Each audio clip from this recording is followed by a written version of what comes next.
Good afternoon. My name is Csaba Szilágyi.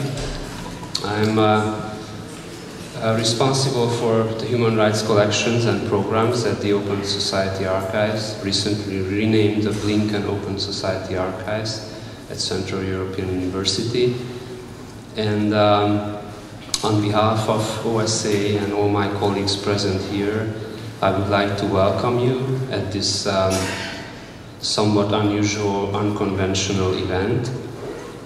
And I'm glad that so many of you could make it and could be present here.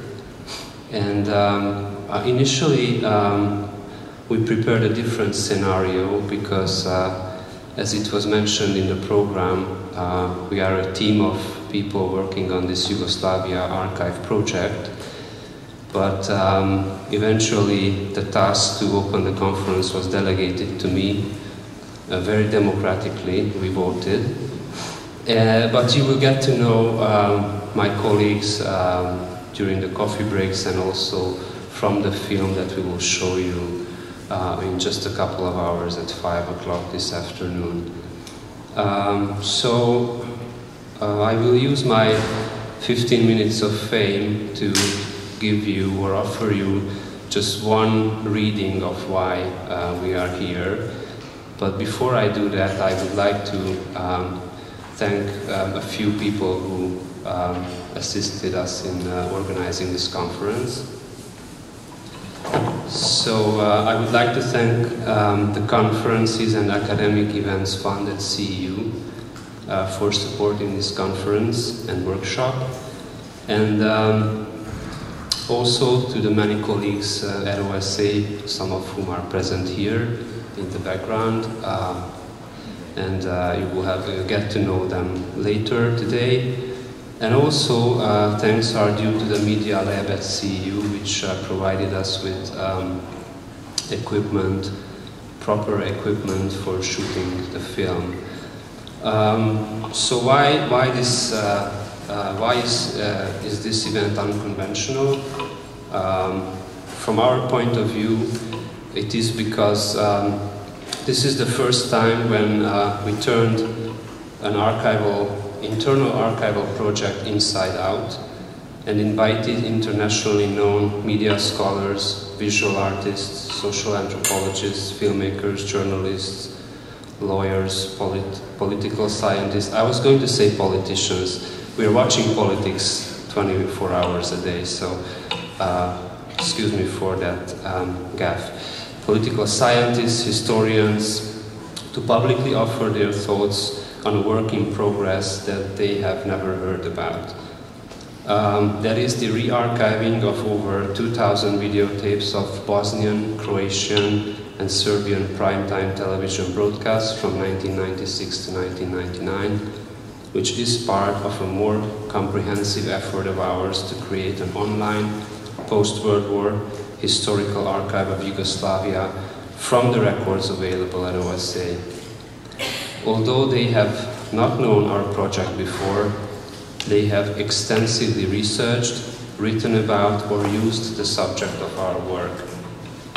We are hoping that with your help and expertise, we will be able to better understand the nature of politically controlled state televisions and media in general, and how it influenced and shaped events, national identity, political discourses, memory, and reconciliation during and especially after the recent wars in the former Yugoslavia.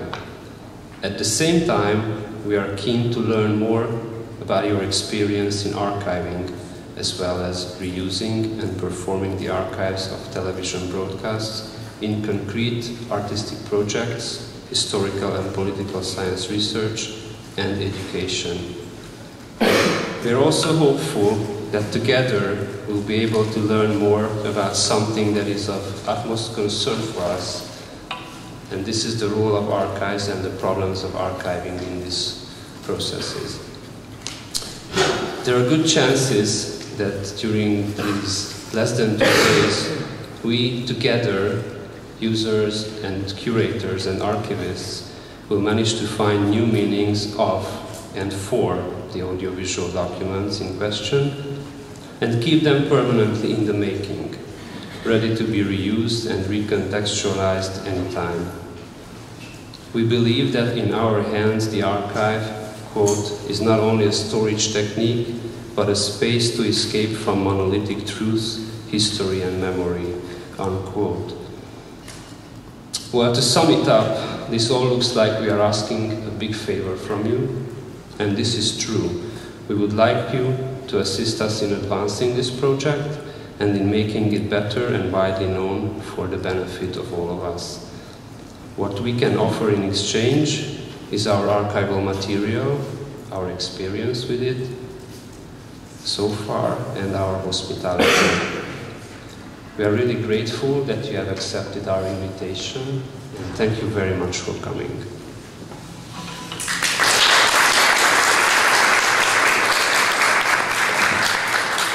And now I would like to ask the members of the first panel to please come up here and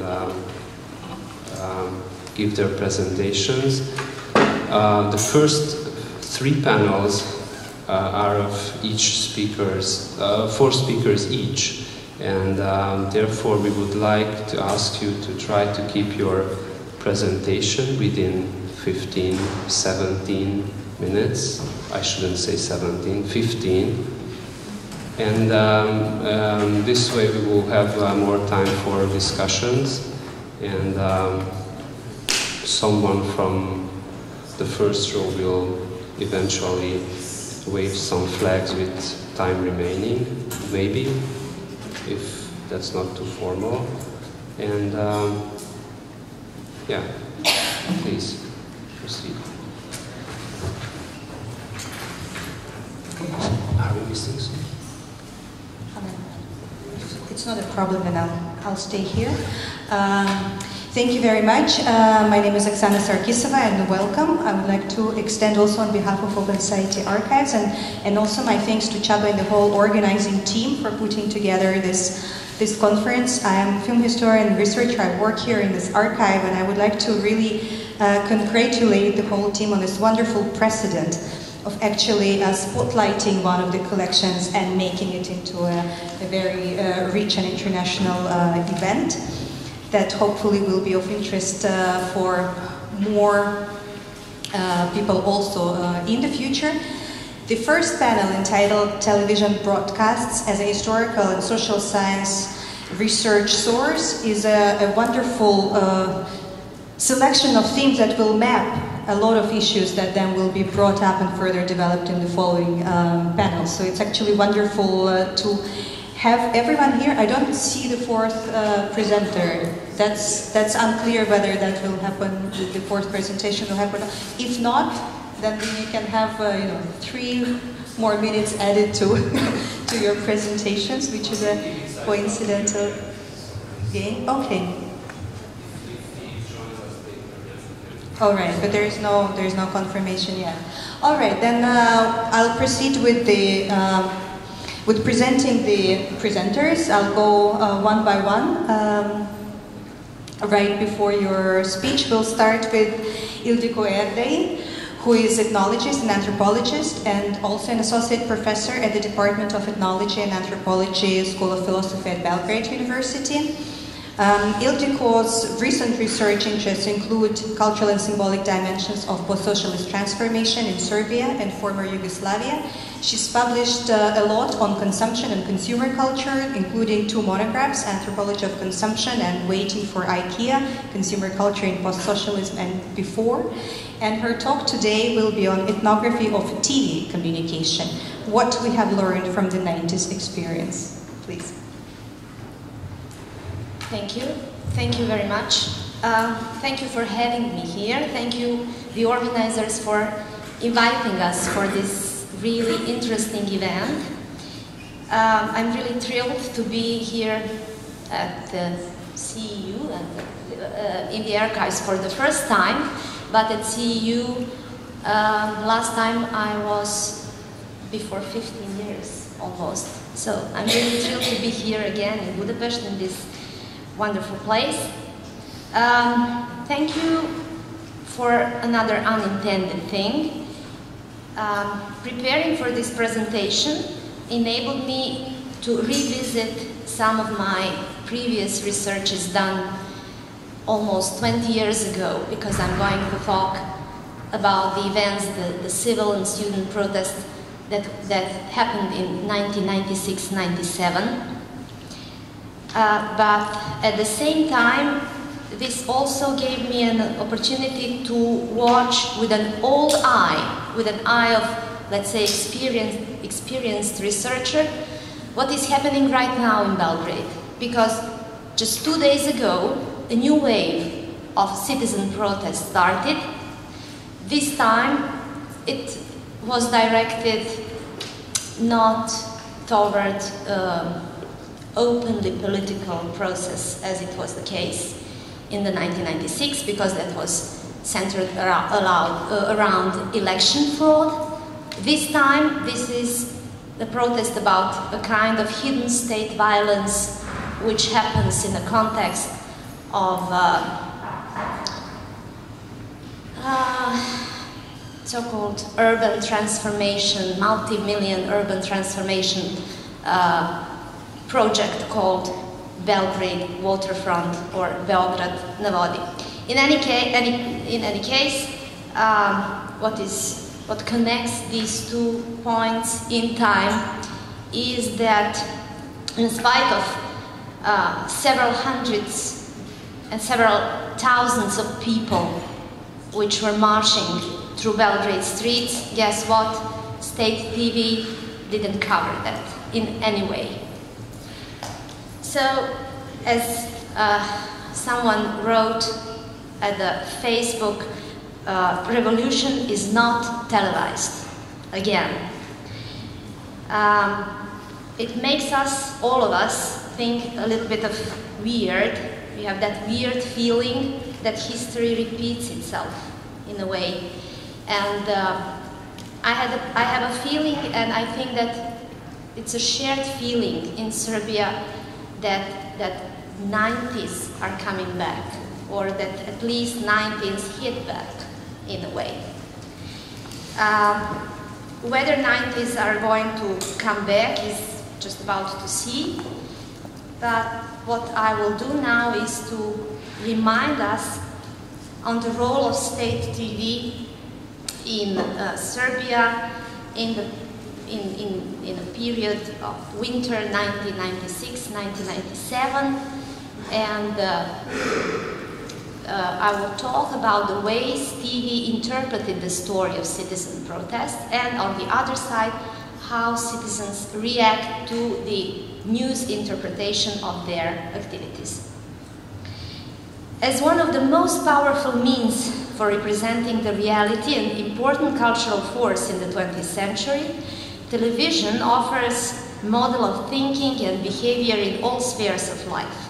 Simultaneously, as Durkheim would put it, it provides for focusing the social attention and mobilization of collective energy in important moments for the collective. It does so by marking important state holidays, transmitting important political and social events, thus contributing to the production of new forms of collective agitation, and transpose it into the homes of millions of its viewers. From an anthropological perspective, TV materials constitute a contemporary cultural stuff, out of which cultural meanings and categories are produced.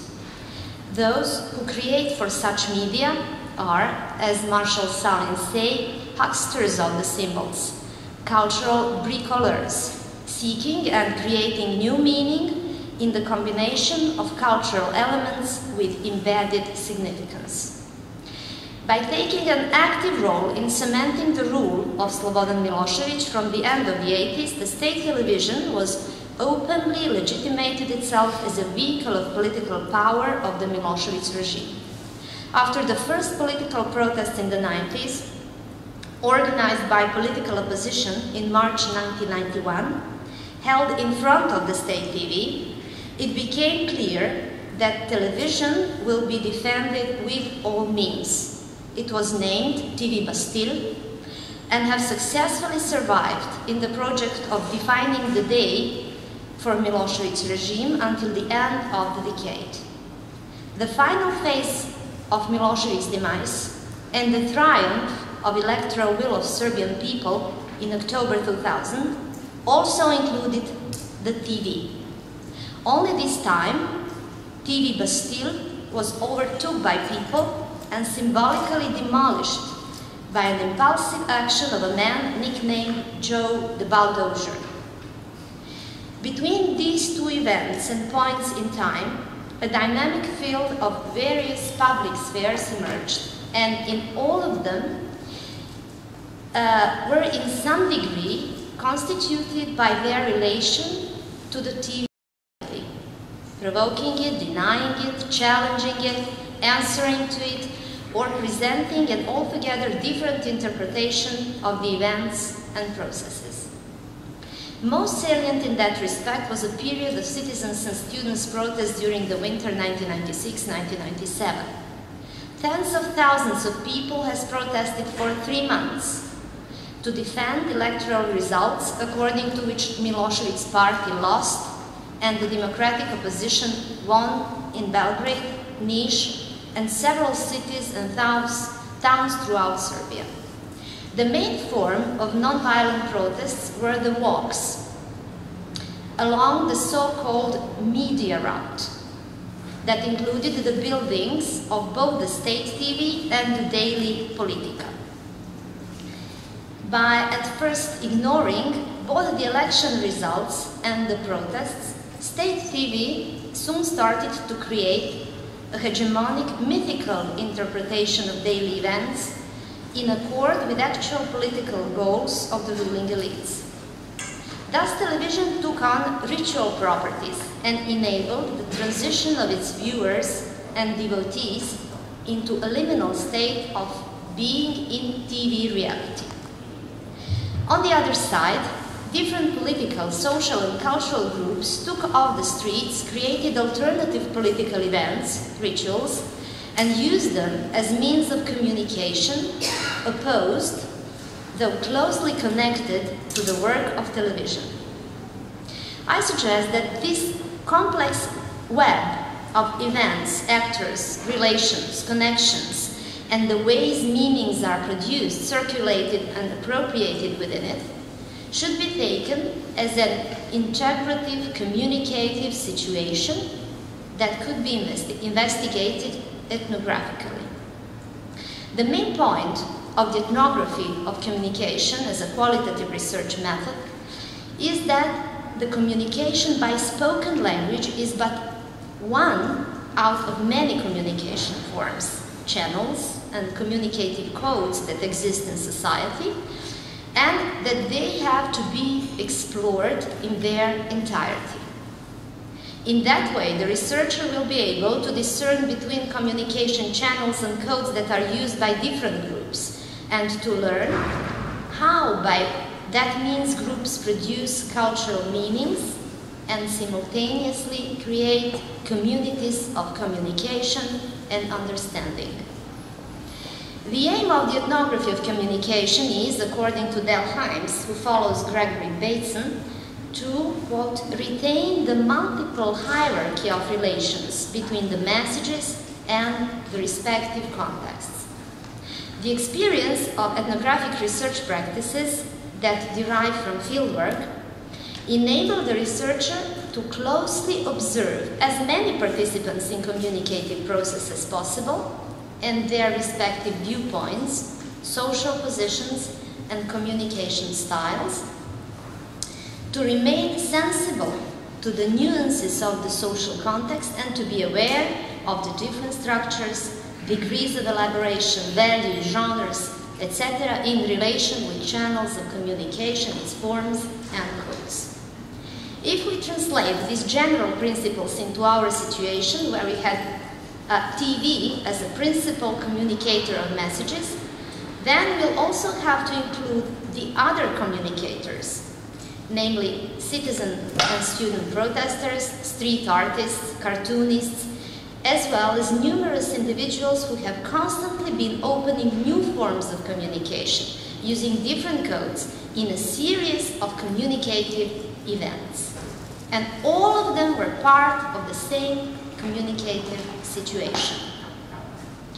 Nevertheless, there is always a possibility that all of them are in fact navigating within a common communicative field, and that they share a certain number of core motives, values, and ideas on which they rely that constitute a so-called narrative consensus of a certain culture. Some extent of shared meanings is also something that anthropologists would try to sort out. Seen in that light, the ethnography of TV communication perspective applied to the research of civil and student protests in 1996-97 enabled us to reveal, firstly, the mythical structure of a media narrative, in which separate stories, their elements, meanings, and messages are treated as part of a greater narrative. They are, as noted by Berg and Dardenne, a special symbolic system which is daily fed with diverse facts of various kinds, but arranged in a way to enable the reading of a lasting and recognizable story in its diverse manifest forms. TV representation of the protests in the streets of Belgrade recreated a story well known to the audience, the one of the eternal struggle for justice, honesty, purity, independence, and simplicity, the struggle which the small Serbia has carried out for ages against the foreign, brutal conquerors and their servants, domestic traitors. Second, the communicative potential of ritualized action. Third, the effects of media discourse, the ways on which they act upon TV viewers and how the TV viewers react to them, which is often a critical link in explanations of the efficacy of media discourses and the political responsibilities of those who create them. Fourth, how deeply TV message is resonating with important cultural values, codes, and imaginations, especially those whose understanding is shared by majority of population. Widely acceptable language, the heritage of common stories, ideas, types of characters, cultural symbols, and narrative conventions form the very core of a culture and its narrative consensus and generate central mythologies. And five, and the last one, TV is embedded in society, or at least it should be. It is created within society, made up in various ways. From society, for society. It's still the greatest storyteller, company keeper, important in socializing process. Although today it is predominantly private owned, it should be thought of as to belong in the society. Thus, every attempt to use TV as a vehicle of some sort of social or political agenda has to understand the more general communicative forms, channels, and codes that inform television communication too. On the other side, the workings of the media should be better understood in order to provide critical accounts of the media itself and empower the media in its capacity to contribute to a better society. In short, we still have to engage with TV. For, in the word of George Grosvenor, turning off the set is not liberation, but an illusion. You can turn off the set, but you still live in a world in which vast numbers of people don't. If you don't get information and ideas through the box, yourself, you get them through the cultural environment created by the millions of people who are watching. Thank you.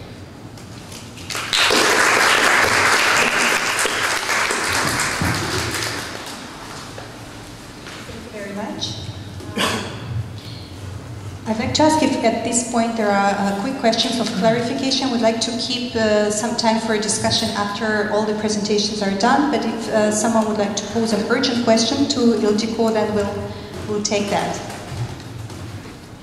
If not, then I'd like to suggest we move to the second presentation, and it's my pleasure to introduce to you Sabina Mihelj, who is Professor of Media and Cultural Analysis at Loughborough University in the UK, and who works in the fields of comparative media research, television studies, and cultural Cold War. Among her numerous publications, I would like to mention two books: Media Nations, Communicating Belonging and Exclusion in the Modern World, and Central and Eastern European Media in Comparative Perspective, Politics, Economy, Culture, co-written with John Doney. And her most recent project, funded by Loughborough Trust, offers the first systematic transnational study of media under communist rule. Sabina is just in the end of running this several years of very intensive and broad research project, and I'm sure that we hear some of these findings also in the presentation she's about to make. The title of her talk is Approaches to Television and Nationalism, Cross-Country Comparison, Longitudinal Analysis, Popular Culture and Audience Research. Please. Thank you, Oksana. Does this work? Yeah.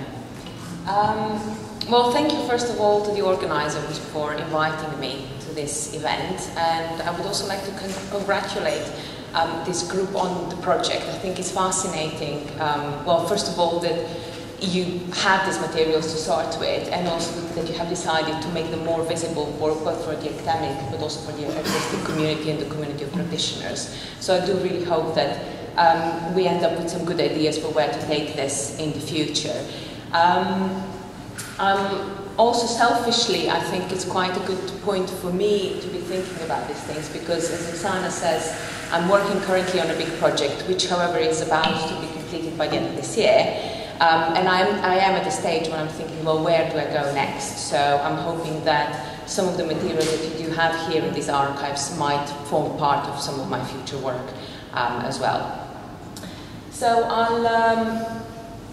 I decided actually to start with a few basic thoughts and then take these thoughts as a sort of prelude to thinking about some of the research projects I was involved in over the past, well, 15 years or even more, so it feels quite a long time away. So I've been working on things that have to do with either television, and in particular television broadcasts, or nationalism for, well, almost 2 decades now.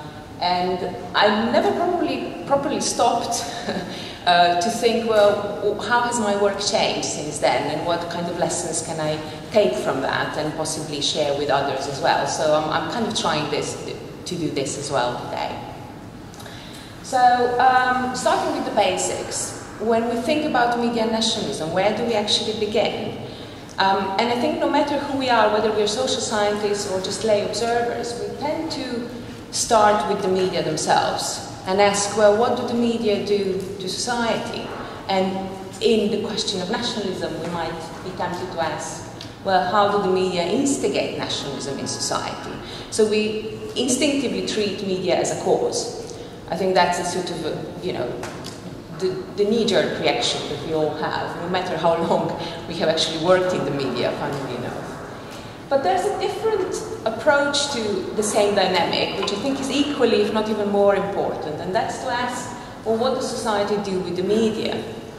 Or, in the case of nationalism, how is it and why that the media have become nationalist in the first place? And I don't think we can actually adequately answer either of the two questions without acknowledging them both. And this is, in part of the story that I think Ildikó has been telling us as well in her presentation, the importance of situating the media and the particular broadcast we're interested in the broader environment, in the broader context, and really understand the whole dynamic and how it operates. So in the second question, we're really treating media also as a consequence of particular decisions of political elites, regulators, media owners, but also as a consequence of how media audiences, no matter how limited their freedom actually is, use media in particular ways. Reject them, ignore them sometimes, even if that's naive. But that's an important part of the story as well. And we can break these questions down further and ask, well, when we talk about the media, which media then? And why television in our case today? or why even news broadcasts? Because that's not an immediate, self-evident answer. We might be tempted again to think immediately of news when we think about media nationalism. But as I'll try to show, there are other types of broadcasts that might be, well, they are equally important, if not in some cases even more important in understanding the story of media and society and nationalism. And in relation to society, likewise, which aspect of society are we thinking of? Political elites, media owners, producers, audiences, all the different groups have a stake in creating the dynamics of media nationalism. Now, I know these are quite basic thoughts, but I don't know how you do things as those of you who are researchers. Once you get engrossed into the particular details of the project, I think we do tend to forget about the broader picture sometimes. So I think it's useful to get back a little bit. So I guess what I'm trying to say here is that TV broadcasts, or the TV news broadcasts that you have in these wonderful archives, are just one part of a much larger story of media and nationalism.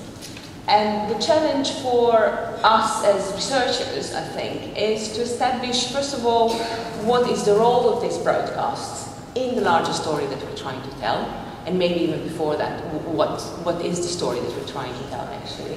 And then how do we go about using those broadcasts to tell the story in the most effective way? And now to give you some answers, I'll briefly I'll review 3 projects that I worked on over the past 15 years or so that have all to do either with nationalism or with television or with both of them. And I'll try to tease out some of the lessons that I've learned through all of them collectively. And if I have some time in the end, I might not. I forgot to time this actually. I might tell you a little bit about some of the ideas that I'd like to explore in the future as well. So starting with the first project, which is actually my PhD, so that is really a long, long time away.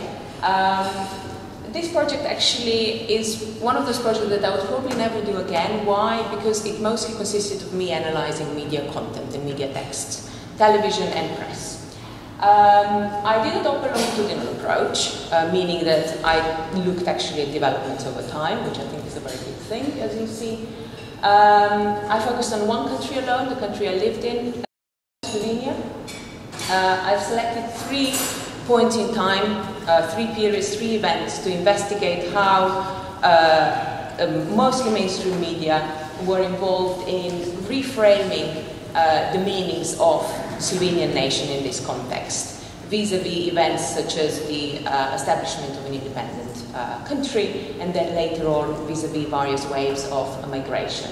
And interestingly, the wave of unregistered migration in 2000-2001 provoked reactions in the media that were quite similar to the ones that we're seeing today. So I find it quite fascinating how these things still keep repeating themselves. So what I did was I analyzed a vast range of materials, using mostly qualitative materials, looking at the dynamics of the self and the others, or how us Slovenians were represented vis-a-vis different others. I was particularly keen to understand the logic of symbolic geographies in the process, by which I mean notions such as Europe, East, West, the Balkans, all of which were very imbued with negative and positive values. And also I was looking at the use of metaphors. So I'm not going to go into details, so just to give you a sense of what I was doing here. Visuals were important as well, as was music, things such as, why would you all of a sudden in the middle of a news bulletin use a slightly orientally sounding music when you're talking about migration? Yeah? And that was the only item, just to give you a sense. Second project was one I worked on in conjunction with a colleague in Slovenia, Veronika Bajt, and a colleague in Serbia, Miloš Pankov. And we embarked here on a comparative project looking at TV broadcasts produced in Slovenia and Serbia. So 2 republics, later 2 separate countries, over the course of the late 1980s and early 1990s. And again, we were looking at how the sense of belonging was reframed in this process through television. But unlike the previous project, I at least became much more interested here in how the reframing of discourse on the screen was conditioned or connected with the dynamics in the political elites. So I was quite interested to see how, for instance, the change from a situation where the political elites felt that certain issues were open to legitimate controversy, and coincided with a point in time where also in the media you could see quite a diversity of opinions. And then as soon as political elites agreed on a topic, and agreed that, say, in this case, Slovenia should become independent, or during the war in particular, the media then followed suit and also homogenized their discourses, so that they were talking with the same voice and adopting the position of the media in the nation. And I'll skip the methodological part in this case. And finally, my third project, which is the one I'm still working on and I'm very much engrossed in now, is a very different one from the two that I was just describing, in the sense that here television broadcasts and in particular news are a very minimal part of the story. It's a comparative study of developments in television over 5 countries during the Cold War, starting roughly in the mid-50s and going up to the end of the Cold War, effectively. One of these countries is Yugoslavia, but there are, as you can see from the map, other countries as well: Soviet Union, Poland, East Germany, Romania. And apart from the programs, we also analyzed archival sources. We analyzed schedules to get a sense of where these programs were located, and we conducted a wealth of oral history interviews to understand how actually people interacted with television in their everyday lives in the different countries. And 2 things I'd like to emphasize here is that we decided in this project with my researchers to include popular genres as a particular focus, so not just news, and to look really closely at audience use and reception as an important part of the story. And this is part of the larger aim that is my goal, to kind of shift in media communication studies attention from research on media systems to what I call media cultures. So really the dynamic of creating meaning at the interaction between audiences, media text and producers, rather than the dynamics of how the political systems influence the media.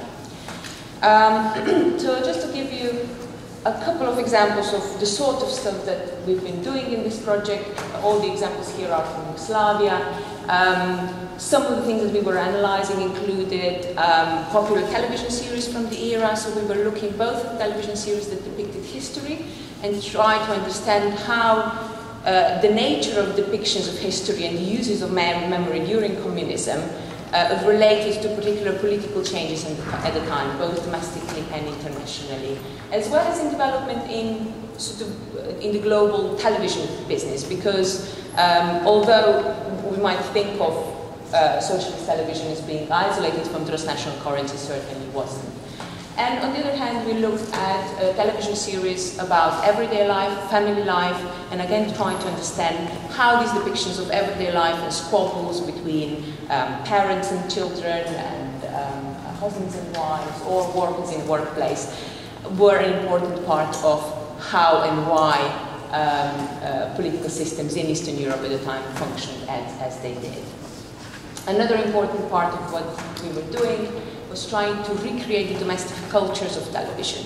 Everything from how television as a material object entered the home, how the routines of everyday life got adapted around it, how it became part of the material surrounding in the home, as well as to bring this to the present. We were trying to understand now how people today remember these experiences of everyday life with television, and that's, I think, also quite important to understand. Okay, so to sum up, because I only have a few minutes left, what do I think worked best in all these projects? First of all, comparative analysis. I'm quite keen on that. So doing cross-country comparisons as well as cross-media comparisons. And one of the benefits there, it relates exactly to one of the questions that the organizers raised in the program when we got it for the first time, and that is how to deal with bias. Well, comparison is one of the ways in which you can clearly see bias quite easily, and then leads you directly into questioning, well, where do these differences then come from? Why such a bias in one place and not in another? Longitudinal analysis, so developments over time, understanding continuities and changes over time, And again, I think also longitudinal analysis has the benefit of pushing us to really explain why things happen in the way they did and why they differ in different places. So why does television represent things in different ways at different points in time? Another thing, audience research. So again, I know there's a big challenge to conducting audience research historically, but I think that in our project we've demonstrated that that's actually still possible. It involves acknowledging audience and agency and the wider context in which the media texts are actually placed and received. And I think what's really important here is also that it helps us realize whether we actually manage to choose the right media text to start with, to study. We may, we may spend hours and hours studying a news broadcast, but was this actually a program that audiences watched? Was this a program that, help them understand the world or interact with the world in a particular way? Probably not, or maybe not. And finally, popular genres, which I think are important in understanding nationalism, because nationalism is not only politics, it's also part of news and entertainment. And I think television programs that are from these genres can actually help us understand how television can help, not necessarily establish, but certainly sustain the momentum of nationalist attachments once they are there. And they may be even more effective than news in some cases. Challenges I encounter: accessibility. So archives such as this one that you have here is obviously a great help. Case selection, which countries, which media, which genres, I still wrestle with that. I also increasingly think that to understand developments in Yugoslavia, we need to sometimes go beyond Yugoslavia and compare, perhaps transitional developments in other countries. And contextualization. So how do we, using what sources do we contextualize TV broadcasts best? Is it archives here? Is it oral history? Is it something else? And I'm sure these are some of the questions that the archivists here have been engaging with as well. Do I have time for future ideas at all? 1 minute? Yeah? Okay, so very quickly. I'll just say broadly that I'm interested in the relationship between media and social change. And I know that might sound as something that everyone who does media is interested in. But to be honest with you, once you start looking at what do we actually do as media scholars to understand change over time, you will quickly realize that our methodologies are quite problematic. Because I don't think we actually manage to find a way to, in a way, prove that the media contribute to social change. And by this I mean that we're still not having a good sense of how do we establish whether the media actually act only as an instrument in the hands of the elites, let's say, in which case why do we even study the media? We can just go to the elites and ask them. Or are there actually moments when the media act as at least a semi-independent agent of change?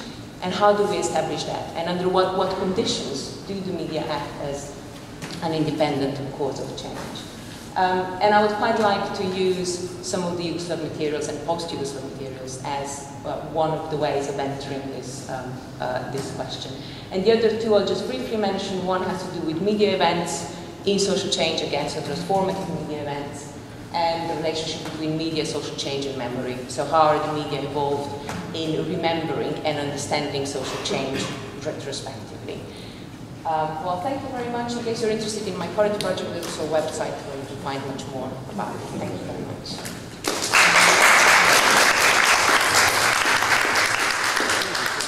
Thank you very much, Sabina. In the meanwhile, I got a good news that our fourth presenter is here in the audience. So I would like to welcome Snezhana Milivojevic to join us on stage. Would you like to go third as announced in the program, or would you prefer to set it up and...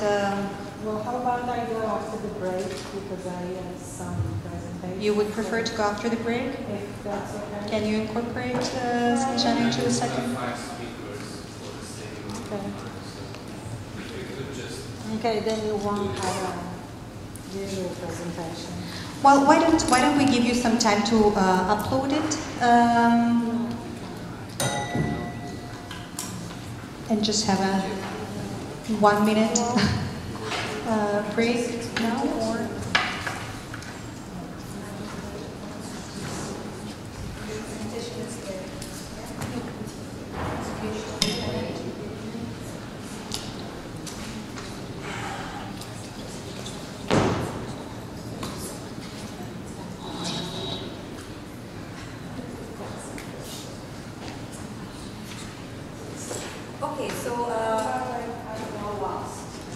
You'd go last. All right, so then let me present Isidora Ilic as she's connecting her presentation. It's a great pleasure to have Isidora back. Some of us had a chance to learn a little bit about her work from the presentation in 2013 as part of the summer school documentary in the digital century. But for those who didn't have that opportunity, it's my pleasure to say a bit more about Isidora, who's a video artist, writer, and cultural worker based in Belgrade. She studied comparative literature and literary theory at the University of Belgrade and women and gender studies at Belgrade Women's Studies and Gender Research Center. She's also a part of an artist duo, Doppelganger. She works together with Boško Prostran, and their work deals with the relation between art and politics and the regimes of moving images and modes of their perception. So Doppelganger, in that sense, is really using the tradition of experimental film and media and works with installations, drawing very much on the moving image archives that they've assembled. And for that work, that's been shown really widely, both at art venues and at film festivals. They have received a political award in 2015. The talk of Isidora's presentation today is In Search of the Repressed Images. And if it's all said, then I'm happy to pass the word over to you. Should I use this one? Okay. Yes. Thank you, Oksana, for introduction and organizers for inviting me to present. My role was to be the last and in a way connect two panels, since I will speak from the position of artists who use archives.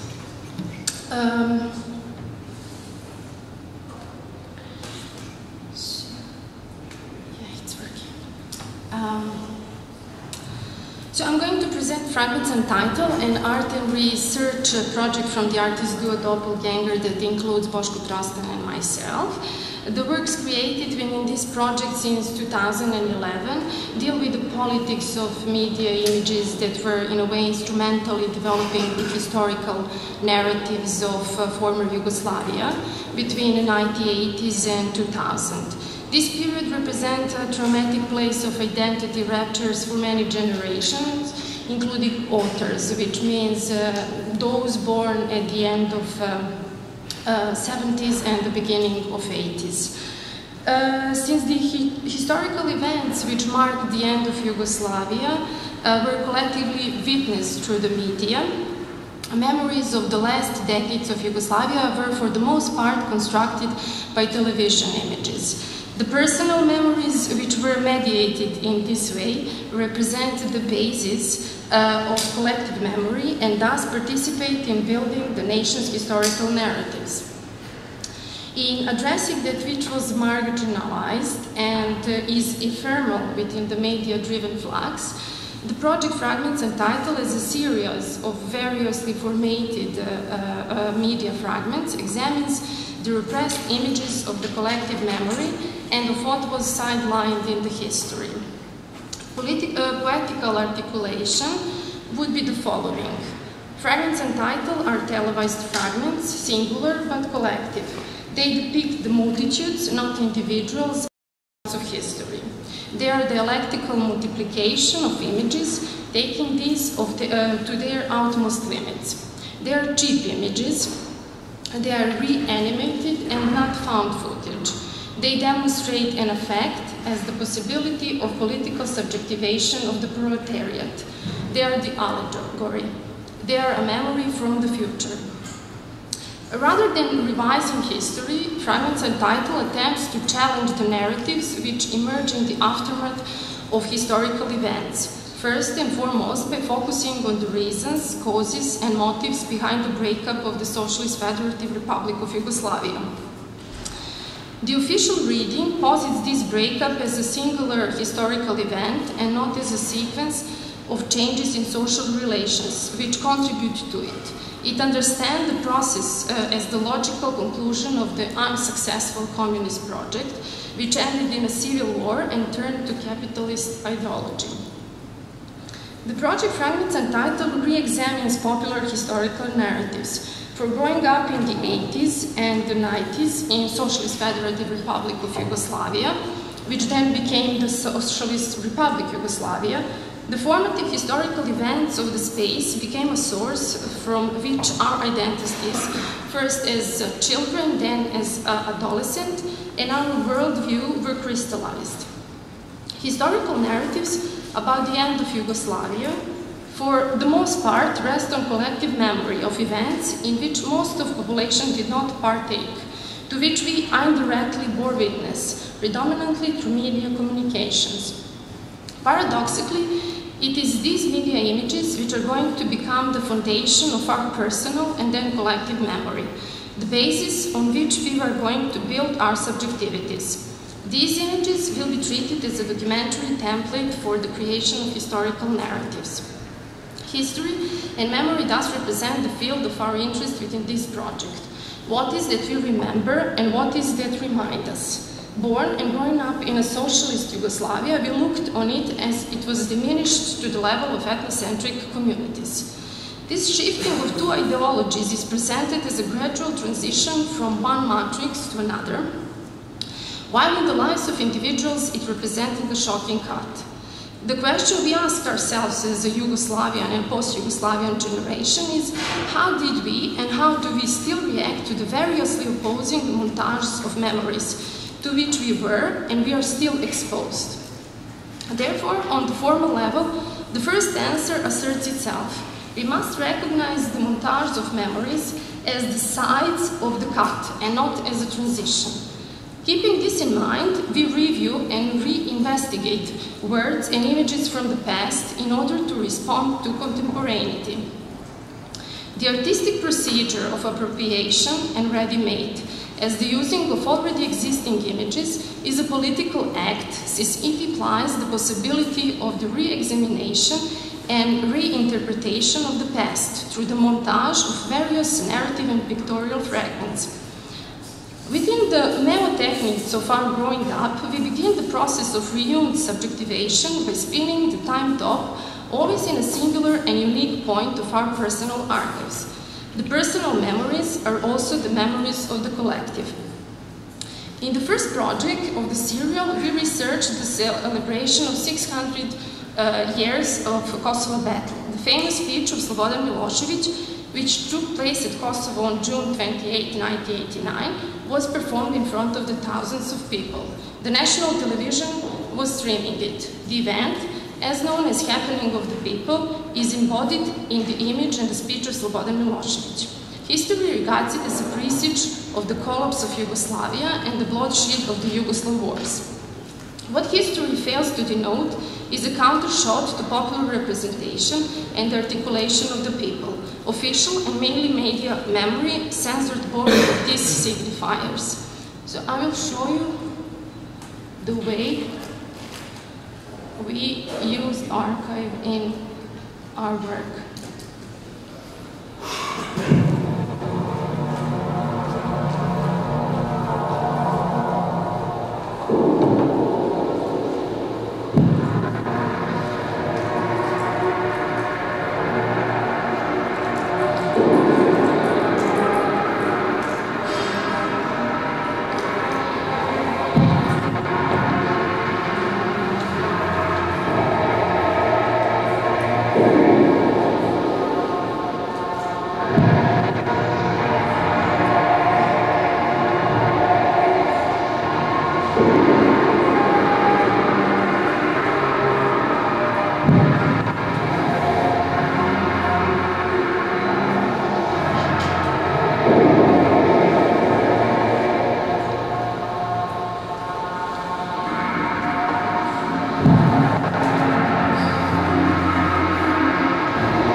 The montages of memories are always related to the status and the origin of the image. What is the image like and which archive does it belong? The post-socialist and post-colonial transitions of national states give rise to new paradigms and renounce old ones, that is, socialist ones. So the gaps emerge in the archives. Due to technological impossibilities and political resistance, the abandoned film and TV images circulate on the internet or are doomed to disappear. Today, no post-Yugoslav state cannot or does not wish to inherit TV images of the breakdown of Yugoslavia.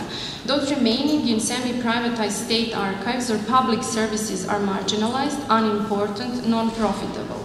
They become miserable, poor. Even in technical sense, their resolution, size, and sharpness become weaker. Images of collapse are collapsing.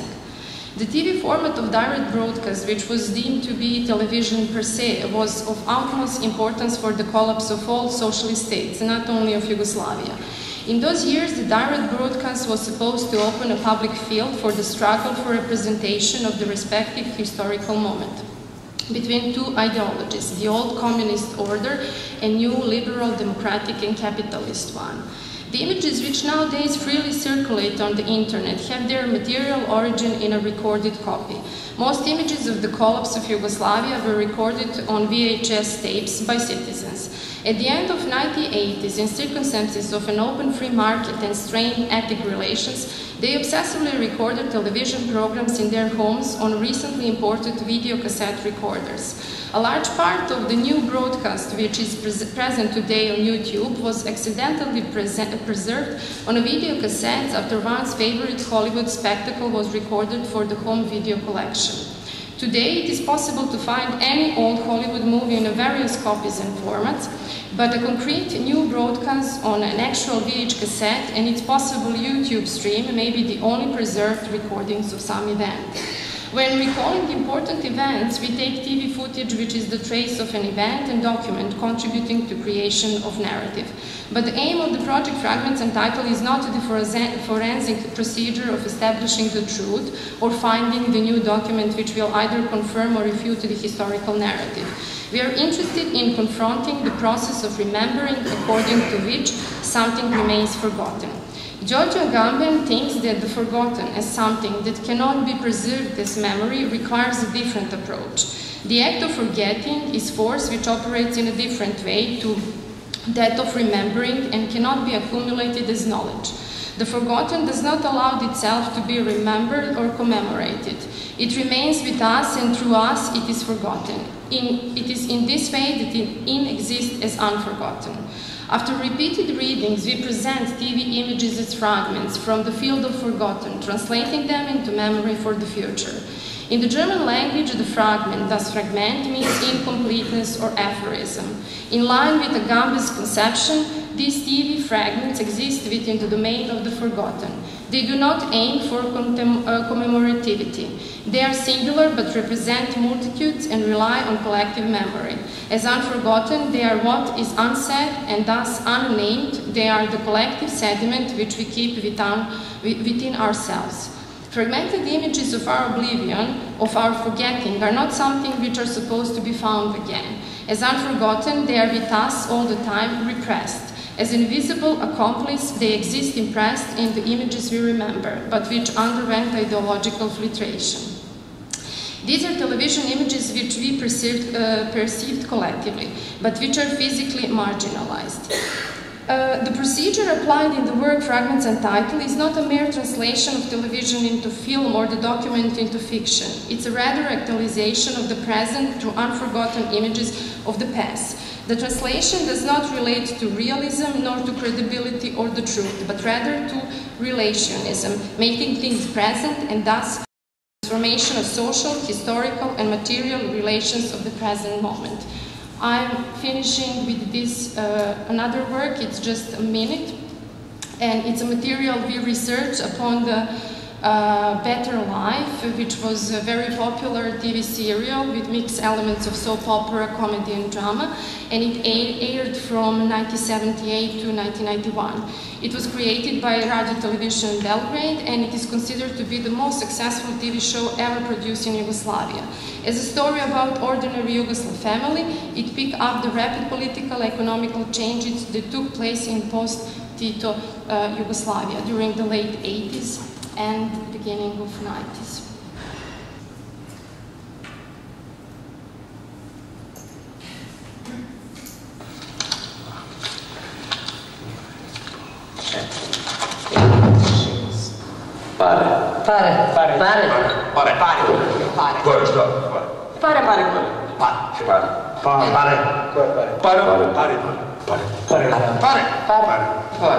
Abbiamo para. Prima para. Abbiamo para. Abbiamo para. Não, para. Também para. Para. Para. Para. Para. Para. Para.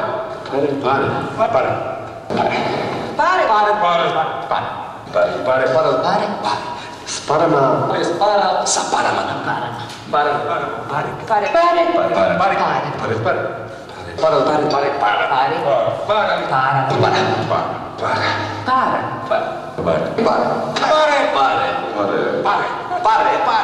Pare nisu problem. Love. Slov. Lov bez love. Lova, bre, lova. Novac. Koji novac? Novac. Novac. Novac. Novac. Novac. Novac. Novac. Novac. Novac. Novac. Novac. Novac. Novac. Novac. Novca. Novca. Novca. Novca. Novca. Novca. Novac. Novac. Novac. Novac. Na koji novac? Novac.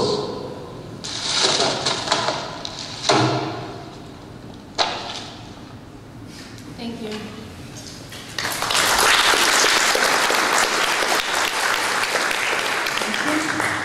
Thank you, Isidora. If there are no immediate questions, then I'd suggest that we move on to Sabina Mihelj's presentation. And it's my pleasure to introduce her.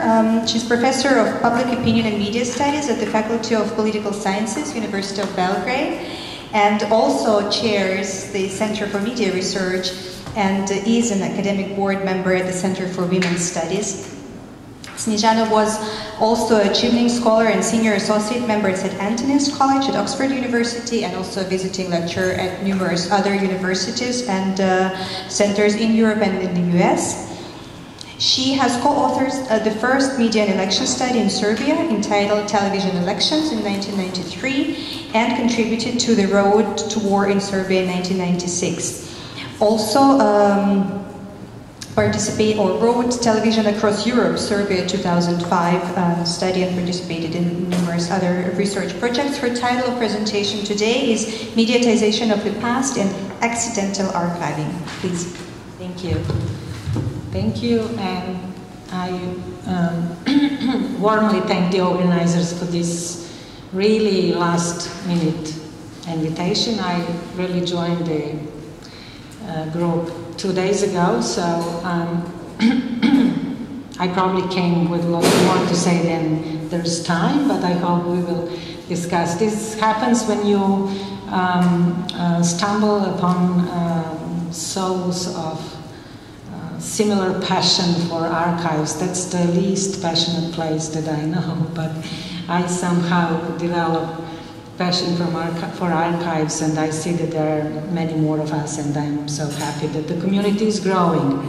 So my presentation today is going to center a little bit upon archives and archival practices, particularly as concerning the audiovisual material, as I'm a media scholar.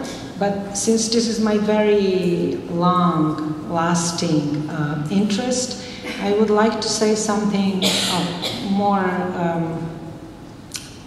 general consideration, if that's not out of the scope.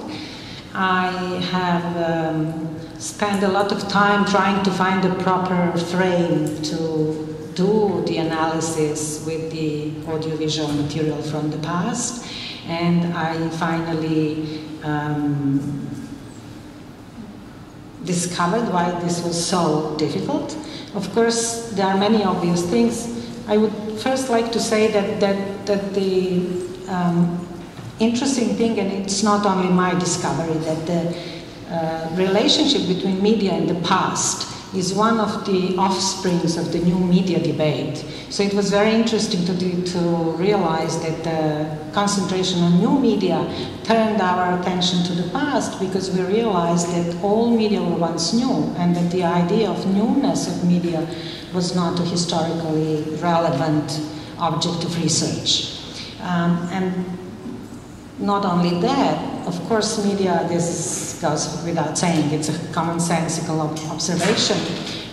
Usually the time-space dimension of the media is now, here and now, so they never turn back. This is a patchy road when media try to handle the past. It's usually something very incoherent and difficult. And there are many ways in which media really handle the past or relate to the past, and if I have time I'll talk about that. But I usually focus on 3 levels. One is the live coverage and the kind of media events that media produce while directly referring to them. The other one is, in a very broad sense, representation of the past that media do in many different narratives and genres. And finally, there are practices of memorialization of particular, as some scholars call them, high holidays, events, especially important events of commemoration that media usually do and use as occasions of binding the nation together around the common values and the common views about the past. But this is, regardless of obviousness of all these relations, there is a lot of debates in media community, and I just wanted to reflect upon that for a second, about what I would call two major streams. One is a media history approach, and the other one is the newly emerging media archaeology approach. And there are many interesting differences, but I think that the media history and media archaeology approach differ in at least 3 levels: in the way how they approach the past, in the way what they consider to be a past, and in the construction of cultural memory. They both have a different contribution in this important process. And I don't know if this is probably a bit wider than the general interest here, but maybe it would be helpful. It took me a while to see what each of the approaches can offer and help us with. And starting, as Sabina said, from the obvious reference points, as archaeology in general is a science of studying human activity through material objects from the past and environmental data that people leave behind. And the same way media archaeology help us in handling the gaps, the blind spots, the scratches of the past that emerge from these material objects that we call media, and that we usually don't observe as cultural objects that constitute our past. From the other hand, media history, as history in general, is more concerned with presentation of information about the events and expression of these events from the past. It's concerned with the narratives about the past, the coherent stories about what we've been through and what's left behind. And both of these approaches are very valuable. I can't go into details now, but I will just say what was for me the major difference. History obviously privileges a linear narrative. Historians would argue. But I think history somehow irons up the past. It makes a coherent narrative of something that is our common past, and it patches facts together into a coherent story about that past. Media archaeologists usually say that they judge or evaluate or research media as material objects from the past against the grain of the past. So they don't go and read back the media history based on material objects as a story evolving backwards. But they go against the grain of the past. They go for the blind spots, for the, as Lacan says, this is, media archaeology is a cathartic encounter with the past that we once missed to encounter when it was the present. So this is a whole new, different approach. But what I want to say, there are many interesting authors. Of course, all of these debates, in a way, reflect the archival turns in many social sciences.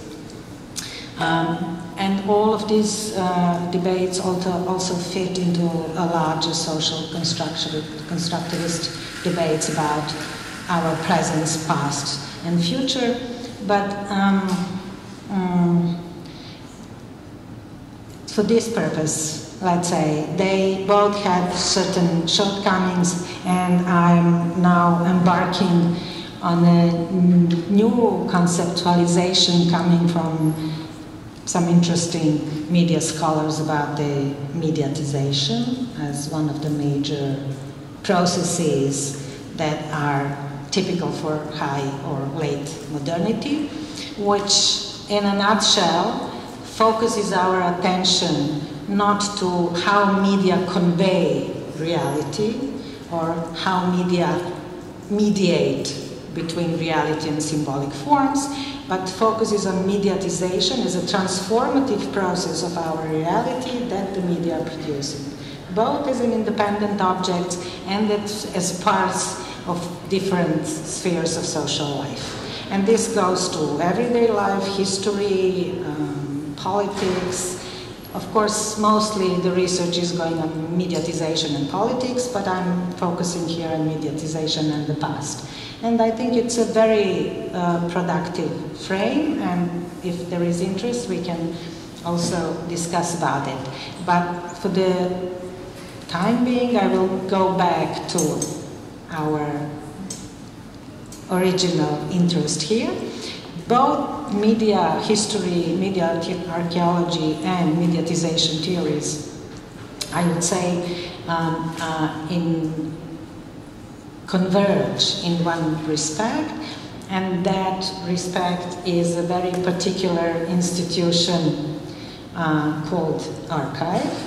And the archives as archive is probably the universal metaphor of memory storage place.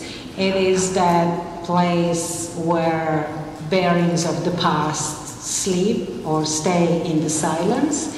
And for media historians, archives are containers and bearers of the narratives of the past. And most of the analysis that we see from media scholars comes from this stream. We try to analyze, to decipher what's the story in this audiovisual material that we have from the past. Media archaeologists usually say that archives have no stories. Archives are silent places. Every story is imposed on the archive. And they're not just containers either. Archives are just places that transform memorial or mnemonic practices from the memory places into memory time. I mean, I'm talking about audiovisual archives now, I'm jumping. And audiovisual archives are very particular forms of archives. And this, we go back to the beginning of my talk and the new media. So what happened now? We have a live archive. We have a archive that help us remember events from the live coverage. We have an archive which does not contain originals, as the archive usually do. You know, archives are these great cultural places because this is one vase that you can find there, or this one, whereas the audiovisual archives are all of secondary, remediated things. They don't possess originals, they possess already mediated, whatever, symbolic structure. Also, audiovisual archiving is dynamic as opposed to traditional archiving. Also, audiovisual archiving comes from the time of abundance, not from the times of scarcity. Traditional archives are great because they are the only places on the face of earth where you can find something, whereas now we live in the time of abundance where we can't hide from the information that is, and archives are everywhere. So I think the audiovisual archives or the new media archives are also changing the agency positions. We are inside, archives are all over us, and we all turned into archivists. So I'm running out of time and I can't even say anything about the other part of my talk. And I really want to, because I usually speak as an academic, and this was one of the occasions where I wanted to be a practitioner as well and to say something about the practice of accidental archiving. I became, and this is about me of course, an accidental archivist. I became an accidental archivist because during the 90s I was a young media scholar. The world, what looked at the time, was collapsing all around. So I started doing research. First media and election studies, and then media and conflicts, and then you name it, media and whatever. And in this process, I was videotaping endlessly the material that I was analyzing. And then at the end of the 90s, I ended up with many videotapes acquired along this research exercise. During those years, some of course, I published a lot of the work, and then I was also given, people were calling me and giving me their material for who knows what reasons they thought it would be safer with me.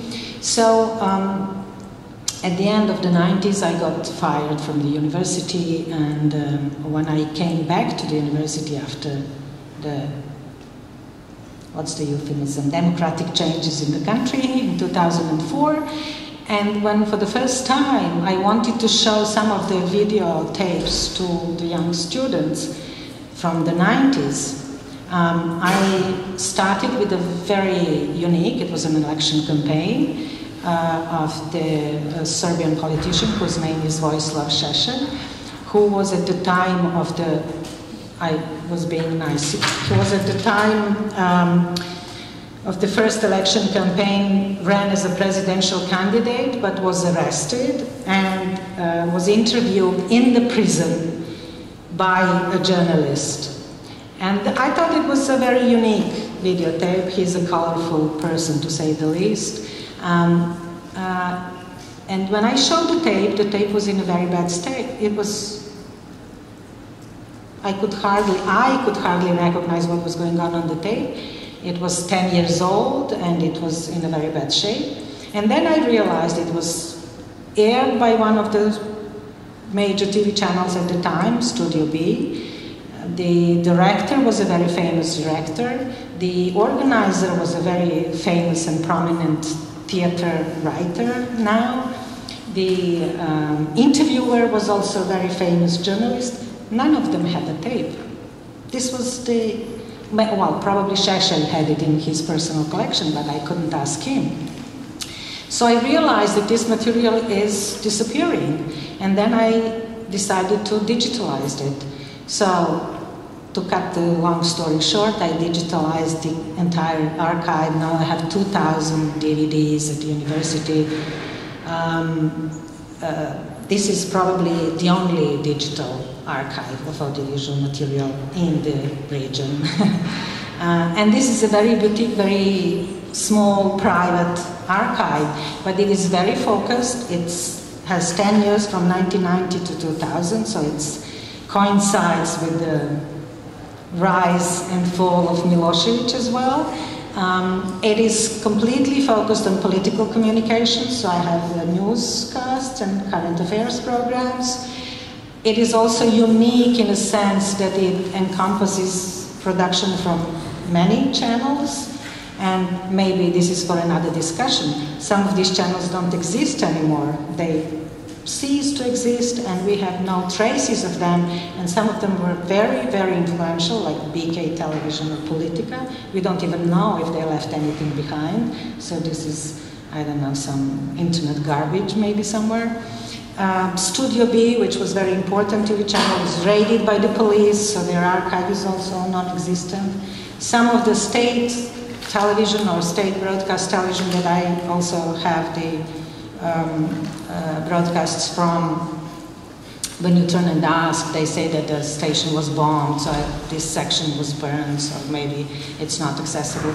So it is many parts of that archive could be the only preserved traces of the 90s. I also have the videotapes, I keep the so they are originals, I suppose. Some of them are very funny. This is also a very funny footnote story within the archive. Those were the 90s, and it was very difficult to get the tapes. Some of the videotapes are, they have a very strange names, Cinderella, Snow White, because they were fairy tales of my daughter who was a baby at the time, and then I wouldn't have any other tape, and I would tape this horrible hate speech or horrible conflict stories over it. So these videotapes are also part of the original archive, and they all together form a story of what's original in the new media age. Thank you.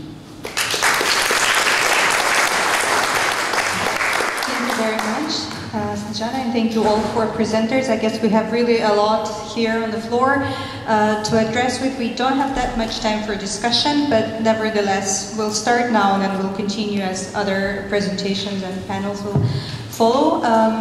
Let me open up the floor right away if there are comments, questions.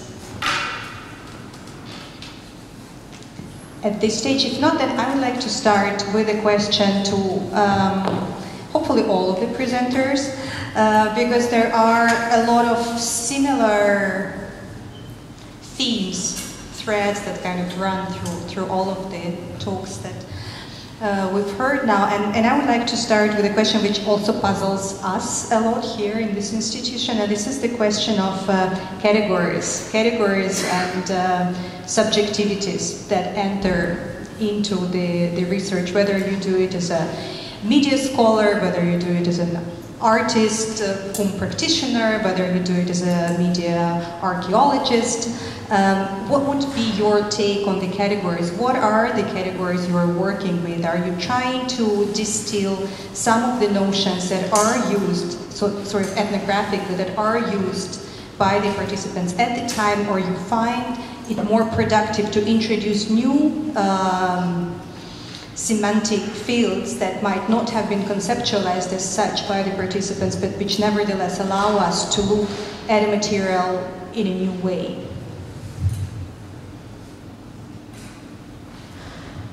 No particular order, please, so whoever would like to jump in, please. I think it's a combination of both, probably. So, you know, when I'm first sorting materials, I'm probably trying to stick as far as possible to the materials themselves and use the actor's own categories. But then when I actually decide what is it that I'm telling as a story, then obviously I have my own language and categories which are derived, you know, usually from some larger theoretical debates in media and communication studies. So inevitably I translate, but I think if I were to think from the point of view of what would I need when I do research in an archive, I'd probably want it to be as close as possible to the materials themselves, although that might be tricky in itself. So, I mean, just to give you an example, I'm currently still struggling with the choice between socialism and communism, which is very fraught with various ideological decisions as well, but it's a key one for my current project. Yeah. So, how do you call the period? Is it socialism, state socialism, communism? Oh, there.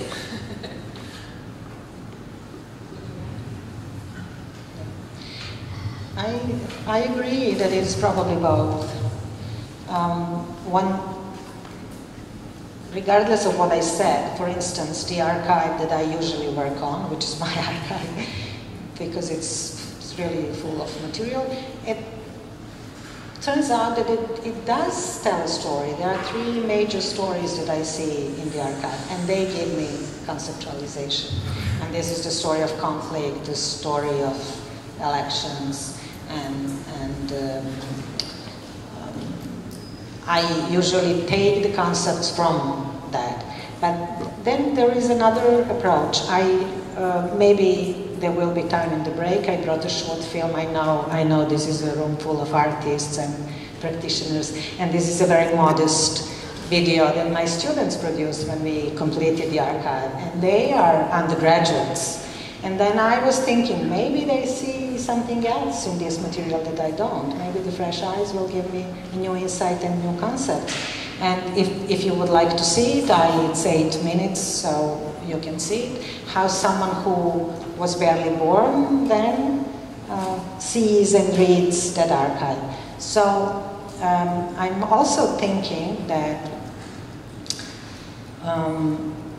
we need some distance in order to reconceptualize the archives. When I say we, I mean those of us who want to see the coincidence of the archival or the material from the time and the time of existence. I think it needs a different reading with different concepts as well. Yeah. Okay. Well, I tried to explain this in the presentation. The main criteria for us in dealing with this project is memories of us as subjects, but also like our generation. Because when everything started, when the conflict started, but also time before that, we were around 12 years old, 11 years. And we start from that. What do we remember?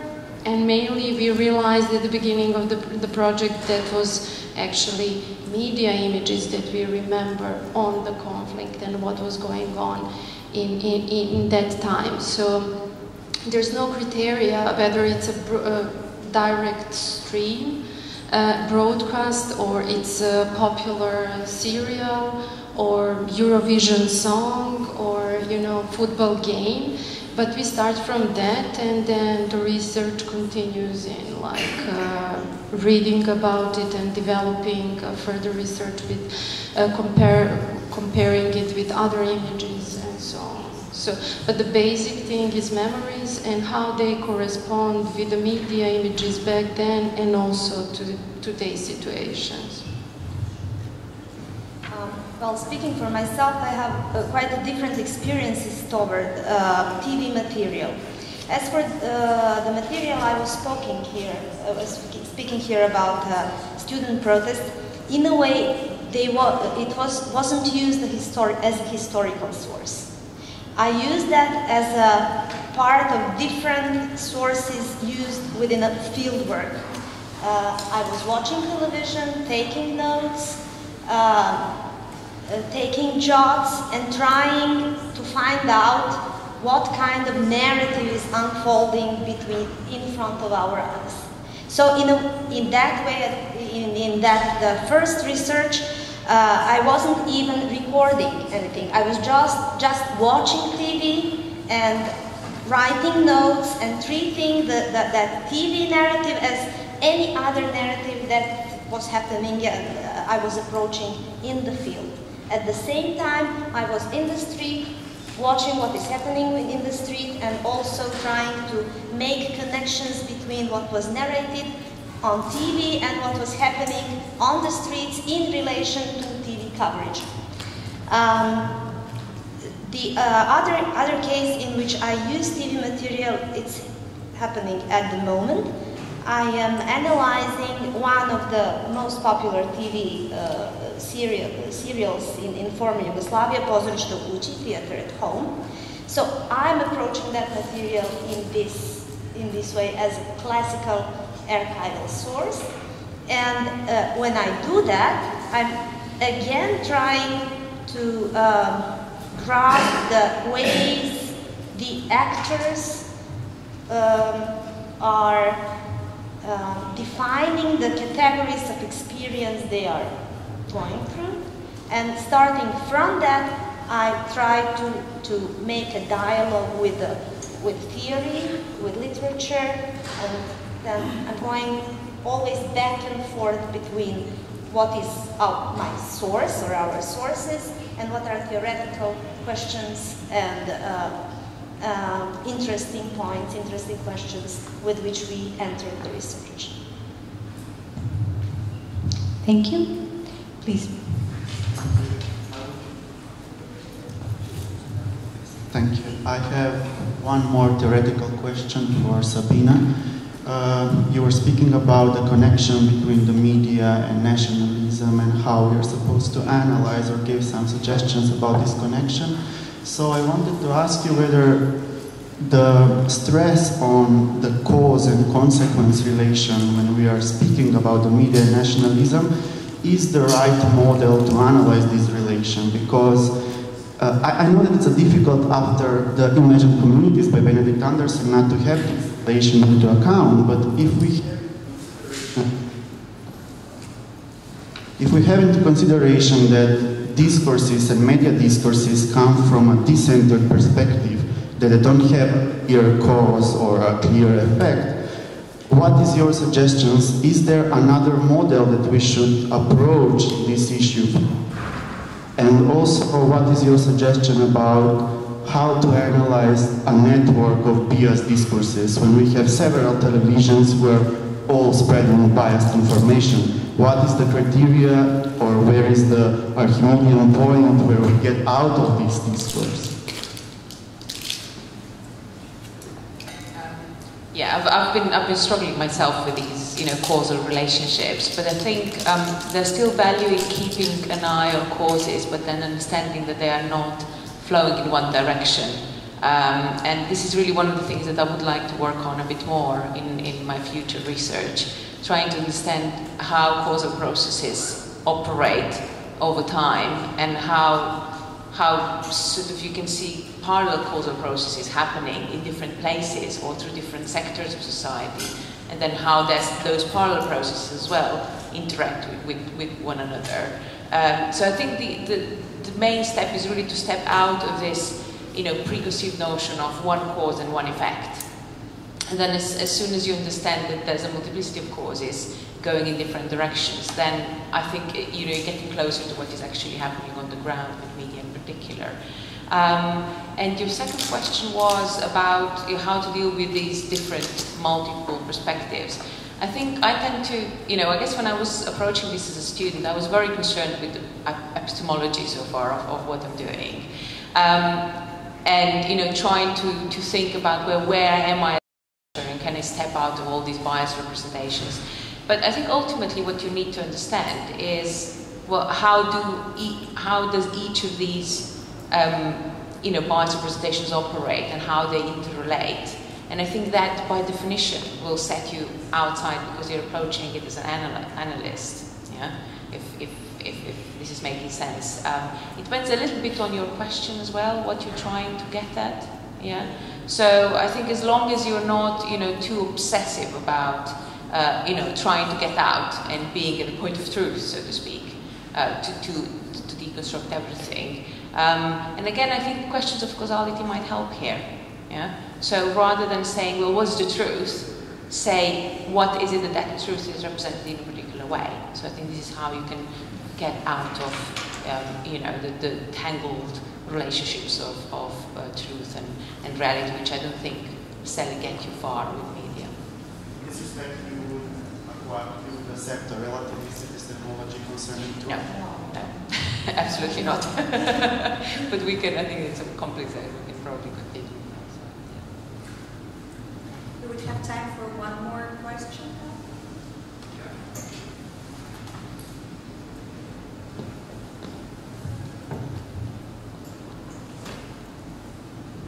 I have perhaps a follow-up to Ms. Mihelj as well, but a lot more practical. You mentioned that in your work you did analysis, but you also did audience research. And I was wondering, of course, in some ways, the audience research will point out some places where you are looking at the wrong material, perhaps. But was there a connection for you? How did the audience research that you did affect how you interpreted, and did it at all? Whether there was a change in the way that you looked at the material?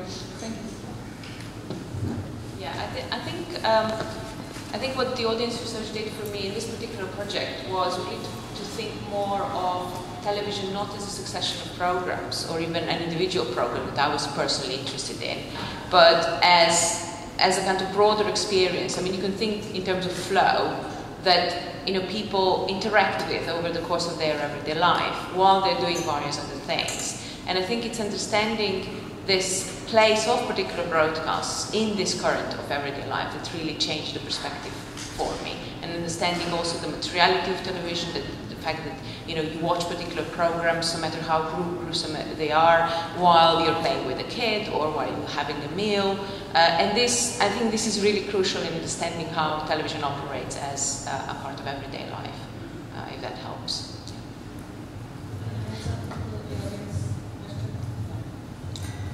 I think it's very important to include the audience, and if I can just add that even the recent comparative studies of communication systems, of media systems, are including audiences, because now audiences are fragmented, and by their preferences and choices, they feed back into the system and reshape the system, which was maybe not so visible in the time of 90s and the time that probably you are posing your questions about the multi-discursivity of media. But audiences do change the course of communication, which we tend to forget, especially if we use this causal relationship and if we neglect the fact that television is about politics of representation, not reflection. And for instance, I was entirely surprised when I was backwards reading the archive to realize how important the story, which I call this the history of disobedience in Serbia, was important and was completely buried at the time. And even, especially in the external reading of the situation in Serbia, I ended up with chunks of programs from 90, 91, 92. Every single year there were huge protests, or let's say miscommunication with the official communication, which was completely neglected because we followed the major line of dominant communication. The same thing happened when the trial, when the direct broadcast from the Hague Tribunal became very popular all over ex-Yugoslavia. And I was always wondering why were these programs popular? Who was watching them? Was this the only way to see your heroes who were sent to the Hague and you had no more contact with them? Or were people supportive? Or were they repulsive? Or did they reinterpret the message? But we never did and the programs died, for instance, because everybody concluded that they did not fulfill the political purpose. It didn't, the tribunal didn't either, but who cares? And I think now, especially from a distance, if we can do something from a distance, it would be very, very important to include the audiences. Yeah, and I believe the question of the audience is indeed very rich and cannot be exhausted by this rather short time we have for discussion, but it's very important to indeed conceptualize audiences as active agents, and I think that connects us very well to the next panel, which will follow after the coffee break, which will deal with exactly questions of using, reusing and performing the archive, and that will also engage a lot of audience questions. So I would like to thank you all, thank our presenters, and